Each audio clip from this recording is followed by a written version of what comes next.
life is too short, and you need to understand, what does luxury look like for you? Like, what does a model where you're comfortable in your own business and you're happy and you know that you know everything about your business? Hi, it's Gavin Coyle from I'm the Gaffer podcast. I want to talk to you guys today on this new episode about risk management within the construction industry, and I want to talk about how you're managing risk in terms of financial risk and commercial risk in your business. So let's get into it. Yeah, so you've set up your business, you're probably maybe 2 years in the business, or maybe 5 years in the business, maybe you're seasoned, or maybe you're just getting into construction. Where are you in terms of the risk profile of your business, in terms of capacity, for example? And I want to talk to you about what it looks like in terms of the landscape within your business of risk and risk profiling. You don't necessarily need to have, one of these analytical models to show you where your risk is. But, do you have a sense or a judgment? Or do you have some form of a gut feeling within your business in terms of where you're at with risk? I know you're working hard on the business. I know you're flat out every day. I know that you're giving it loads, and you're, managing the quality, managing the products, managing getting labor on site. All that good stuff is all happening. But like, how many times during the day do you sit back and say to yourself, right, have I taken too much on here? Is this just too much for me? Because we're all well aware of the times when things are a bit overwhelming and you kind of push through it and you get through it, and next thing you get to the end of the job, and that's just the nature of construction. But there has to be a handbrake moment as well. Like, there has to be some form or some logic within your business model that analyzes the overall exposure to risk. And we talk about it in some of the episodes. For example, we had Dave Ford on a recent episode, and it was fantastic to talk about, the fact that you're carrying the risk of your family and of your loved ones. Maybe you've got a loan from some of your friends to set up or relations to set up the business, or maybe they're still part in the business, or maybe some of them are actually working for you as well. And you've got all this sort of responsibility. And I know, you wouldn't get into the business that you're in, you wouldn't get into business if you didn't acknowledge that you're going to have to take on the risk of, the responsibility of your mortgage and loans and everything that goes with it, like from a personal point of view, but also bringing in maybe more debt into the business by carrying debt, because you might be working for a builder, or you might be the builder himself, and you've taken out a loan from the bank or from an investor, and now you're carrying extended risk from your personal life. So have the logic that I have to pay the mortgage, I have to pay the bills, I have to get the kids have to go to school. You have that logic in a personal capacity, but do you have some form of a logic in terms of how you manage risk within your business practice? And so, a lot of guys that I speak to would tell me, look, Gavin, I just don't have enough time. I just don't have, there's so many moving parts to my business. I have so much stuff going on, but I do have a good feeling that my business is making money. We're all making money. And, the pipeline looks very good for more work in the future. Does it? And there's a great argument for having somebody independent or impartial, or maybe some logic or a model, that once a month you have a boardroom meeting style event where maybe you have a non-executive director. And then, I can hear you straight away saying, what's he talking about, non-executive director? I don't have the money. I'm only one-man band. A non-executive director can be a friend, an uncle, an aunt. It can be somebody that is a family friend that maybe is totally not on point with regards to what you do on a day-to-day basis. They haven't a clue. But once a month, they sit down with you and they're able to ask you clear and measurable questions that puts you back on the spot in terms of, have you looked at this? Have you looked at your P&L? Where is your growth forecast at the moment? Where is your labor forecast at the moment? How much risk have you taken on within the business in terms of financial risk? Where are you at with regards to wages? Where are you at with regards to the balance sheet and money in the bank right now at this moment in time? Don't have to be an expert in the figures. If you don't have the figures, you must have a good bookkeeper.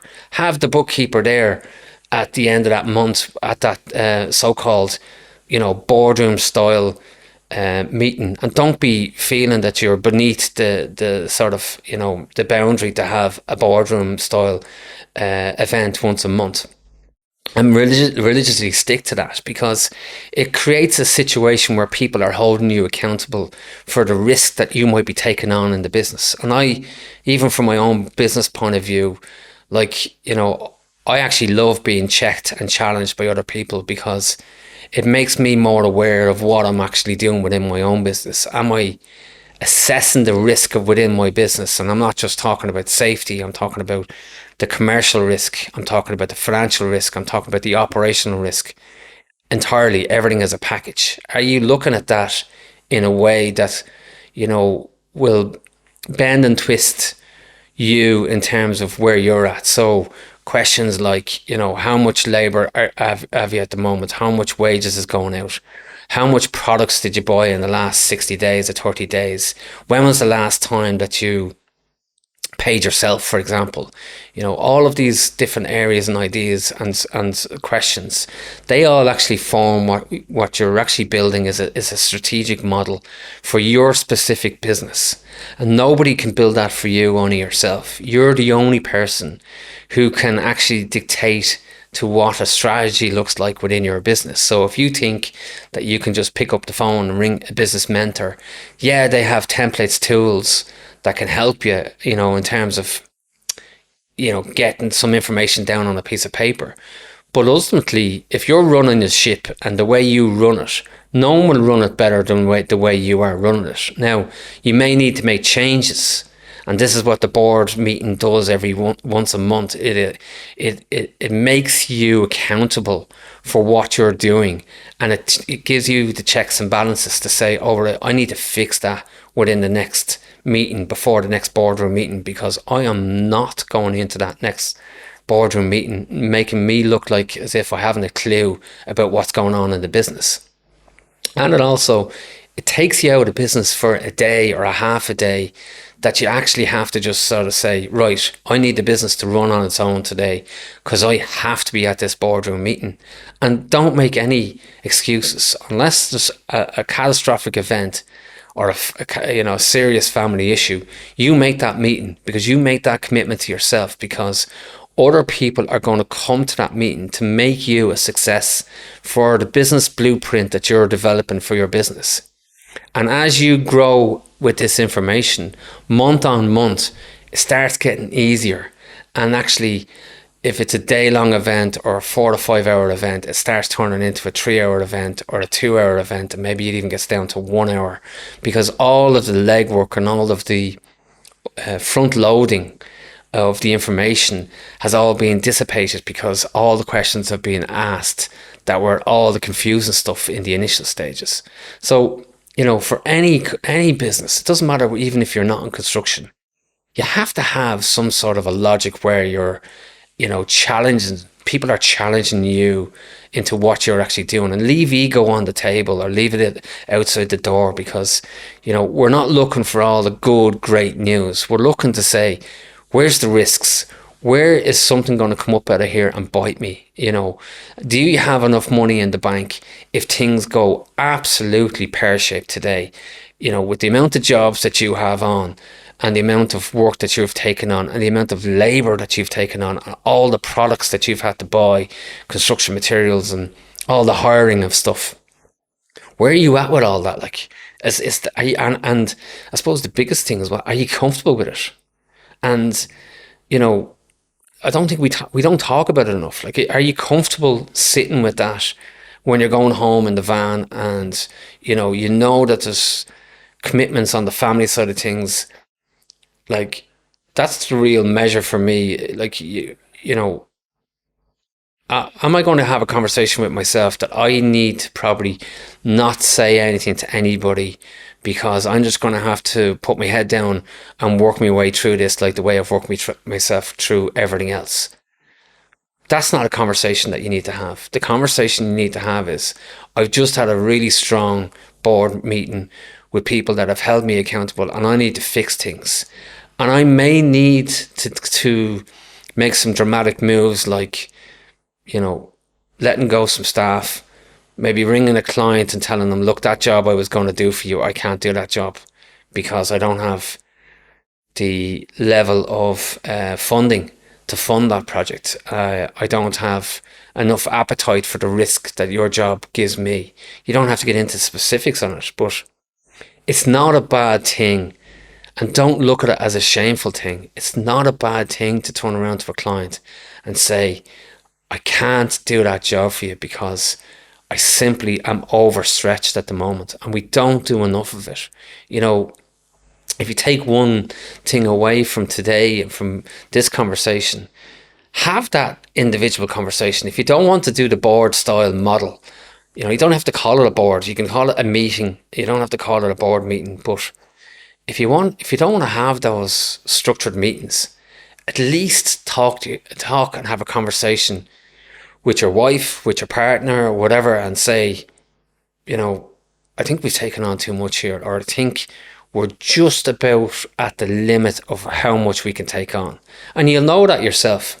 Like it will get to the stage, and I've definitely felt it myself in our own business, where you kind of have a good feeling that if I go an extra 5% or 3% here, I'm in a red zone. I'm actually going to feel not comfortable in terms of the risk. And like, life is too short.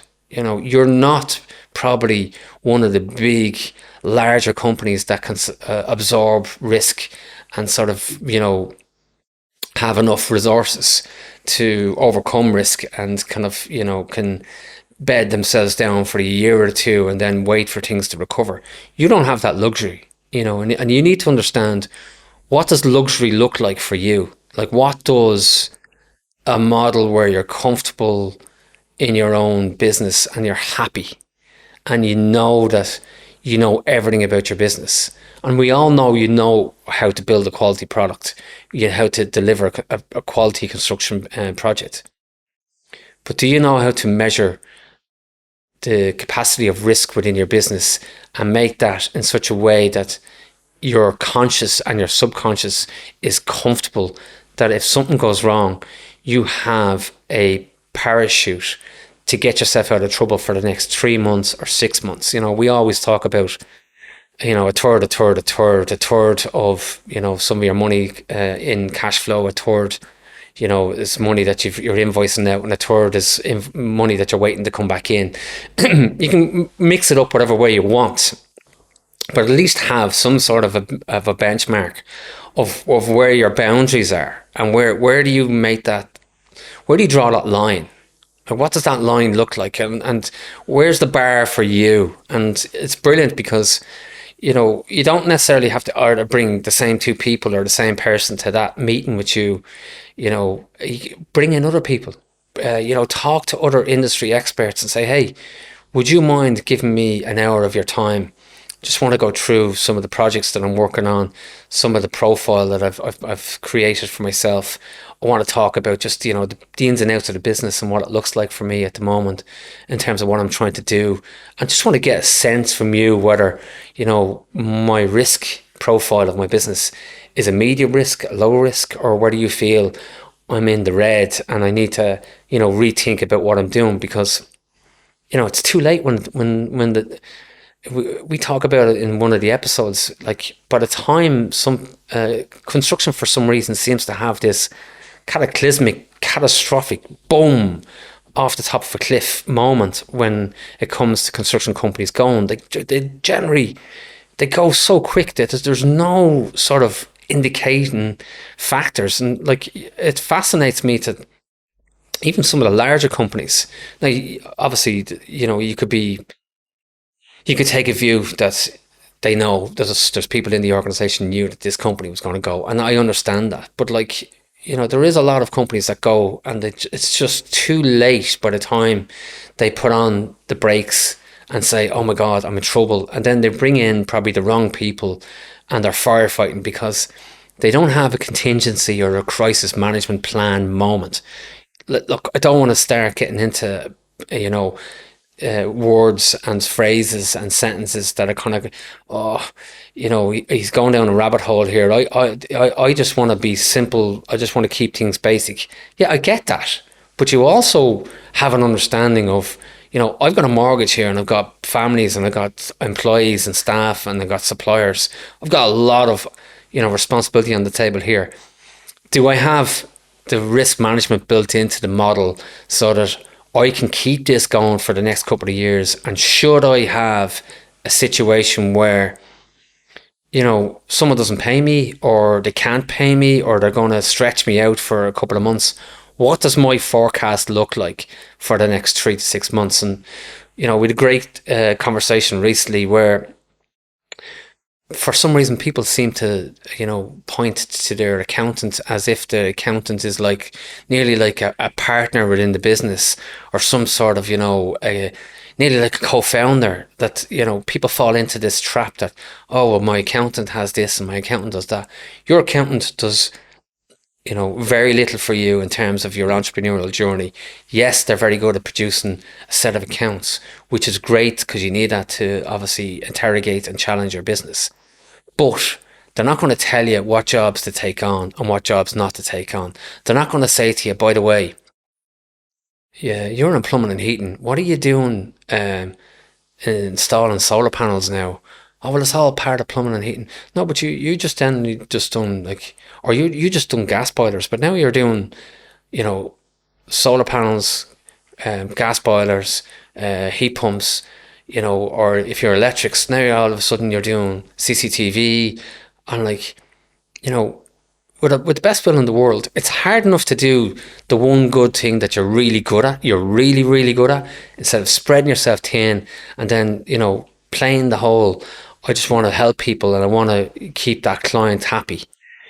The best way to keep a client happy, in my experience, is do what you're really good at. Stick at it. It's hard enough to have the conversations and to have the models at a small to medium enterprise level to manage that risk with just your core focus without having to take it on other bits and pieces that, they're not really your forte, or yeah, something about them, how to put it in. Yeah, great stuff. But like, wait until you're actually, into the millions before you start thinking about maybe diversifying and having a CCTV department within your electrical department.